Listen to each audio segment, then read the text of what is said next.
यह 16 मई 1915 है। उत्तरी फ्रांस की खाइयों में ब्रिटिश सेना की हाईलैंड लाइट इन्फेंट्री की पहली बटालियन पैरापेट के सामने उत्सुकता से प्रतीक्षा कर रही थी। मित्र देशों की तोपखाने की लयबद्ध गड़गड़ाहट दुश्मन की सीमाओं को तोड़ रही है। टिक टिक करती घड़ी की तरह यह उनके निधन के कुछ सेकंड गिनता है। विस्फोट रुक जाते हैं। मौन।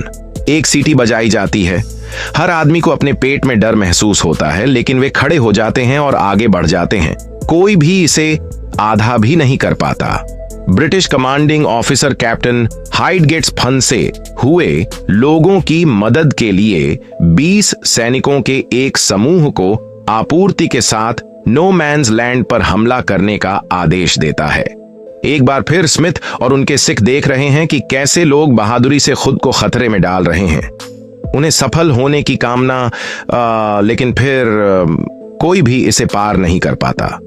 जर्मन किसी भी तरह की मदद रोकने पर आमादा हैं। हाइडगेट्स कॉल, स्मिथ, क्या आपको लगता है कि आप यह कर सकते हैं? वे किसी मनुष्य की भूमि से होकर नहीं भागते। सीटी की आवाज दूर तक फीकी पड़ गई और उसकी जगह दुश्मन की मशीन गनों की गगनभेदी गर्जना ने ले ली। चिलचिलाती गर्म शीशे की तेज आवाज सुनाई देती है, जीवित द्वारा। लेकिन गोलियां भी अपना निशान लगाती हैं और आदमी बिना कुछ सुने ही कीचड़ में गिर जाते हैं। कांटेदार तार के पंजे, लेकिन पर्याप्त बहादुर पर्वतारोही दुश्मन की खाई तक पहुंच जाते हैं।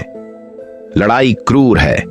हाईलैंडर्स जानते हैं कि आज केवल एक ही विजेता हो सकता है और वे जर्मनों से खाई छीन लेते हैं, कम से कम इसका एक भाग। खाई के अंदर बैरिकेड्स लगा दिए गए हैं और लड़ाई जारी है। हाईलैंडर्स खुद को दुश्मन की खाई के 200 गज लंबे हिस्से में अलग थलग पाते हैं। किसी व्यक्ति की भूमि के 250 गज हिस्से को सुदृढ़ीकरण से काट दिया गया। जैसे ही भारतीय 15वें लुधियाना में रात आती है, सिख अपने ब्रिटिश साथियों को मजबूत करने के लिए साहसी कदम उठाते हैं और अब 120 से अधिक सैनिक जर्मन खाई में हैं। 2 दिन बीत गए और पर्वतारोही और सिख मजबूती से खड़े हैं। लेकिन 18 मई की सुबह जर्मन नई सेना लेकर आए। क्रूर लड़ाई सुबह भर चलती रहती है। इस दर पर गोला बारूद रात होने तक नहीं चलेगा। हताश होकर उन्होंने 15 लोगों को और अधिक हथगोले लेने के लिए नो मैन्स लैंड से वापस भागने के लिए भेजा।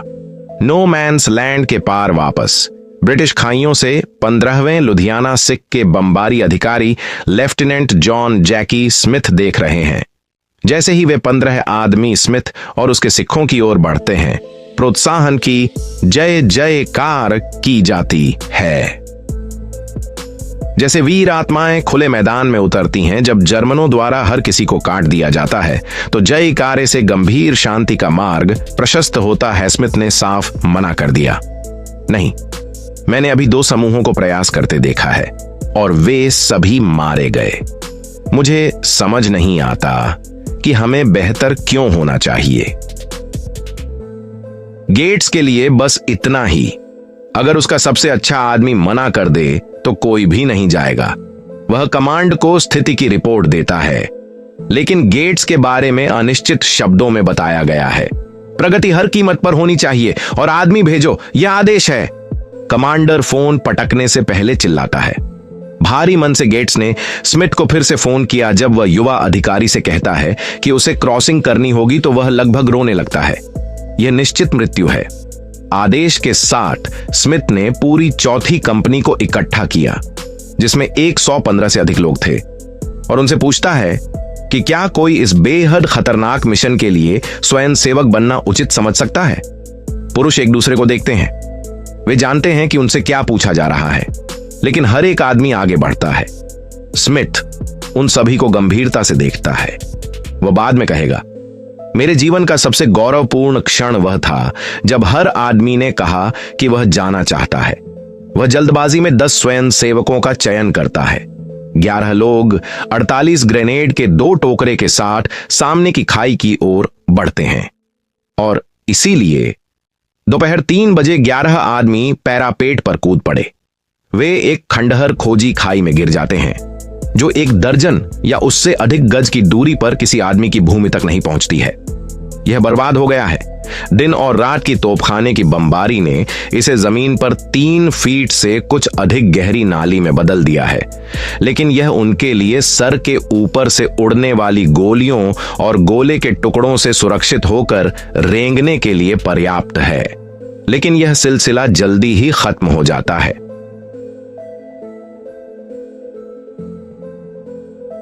स्मिथ अपने बगल वाले सैनिक को देखता है।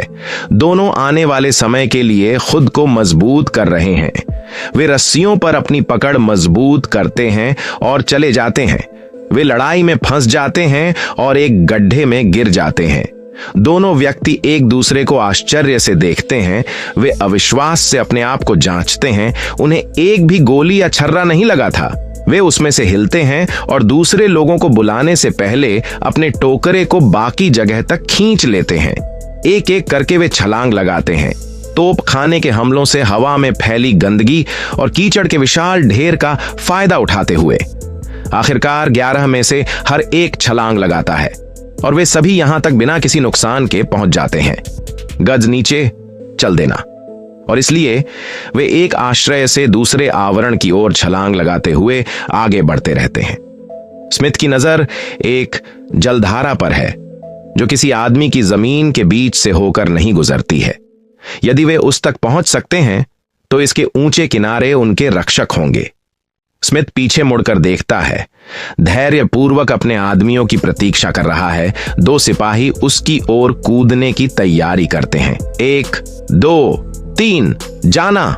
वे छिपकर भागते हैं, लेकिन जैसे ही वे दौड़ते हैं एक गोला उनके पास आकर गिरता है और दोनों सिपाही बेजान होकर कीचड़ में गिर जाते हैं। अवशेष। वे चलते रहते हैं। धारा बहुत करीब है, बस कुछ और छलांगे। एक गोला आगे गिरता है और गंदगी का एक विशाल ढेर एक बार फिर हवा में उठता है। स्मिथ ने धूल की आड़ में आगे बढ़ने का आदेश दिया। वह इसे अगले कवर तक ले जाता है, लेकिन गंदगी अपेक्षा से अधिक तेजी से गिरती है, जिससे 2 और सिख दुश्मनों की नजर में आ जाते हैं। वे गिरते हैं, कभी नहीं उठते। 7 बचे हैं। वे अब धारा की ओर लपकते हैं और कमर तक गहरे पानी में गिर जाते हैं।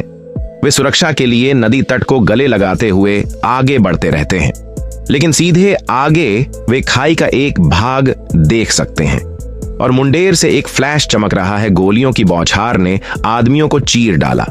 स्मिथ दीवार से लिपट गया क्योंकि गोलियां उसके चारों ओर फैल गईं।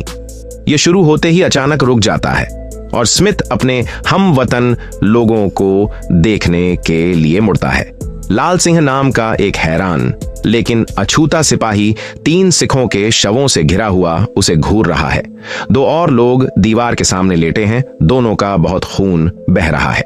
बस 2 बचे हैं। नदी उन्हें उनके लक्ष्य से मात्र गज दूर ले जाती है, लेकिन पूरी तरह से उजागर और ठीक जर्मन खाई के सामने ये उन सभी में सबसे कठिन यार्ड होंगे।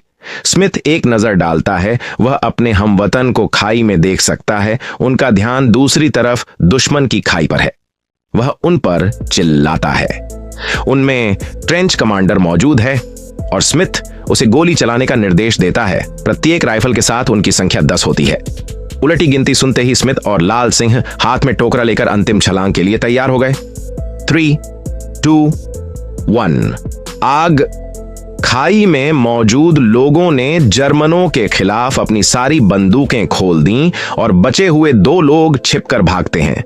जर्मनों का ध्यान गोलीबारी करने वाले सैनिकों पर है और प्रतिक्रिया करने में बहुत देर हो चुकी है। स्मिथ और लाल सुरक्षित रूप से खाई में गिर जाते हैं।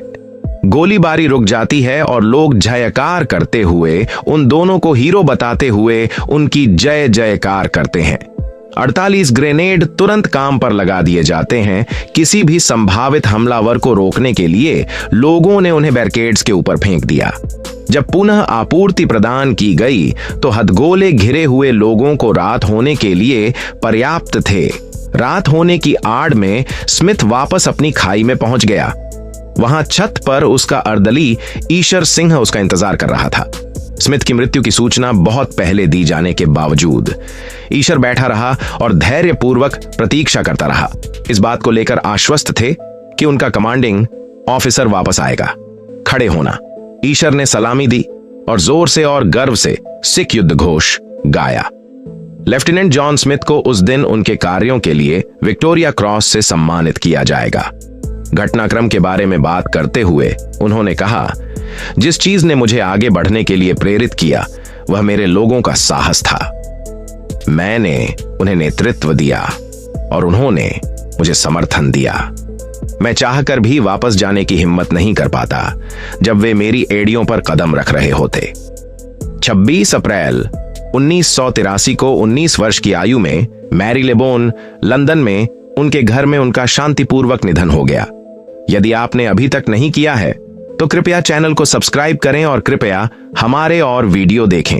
धन्यवाद।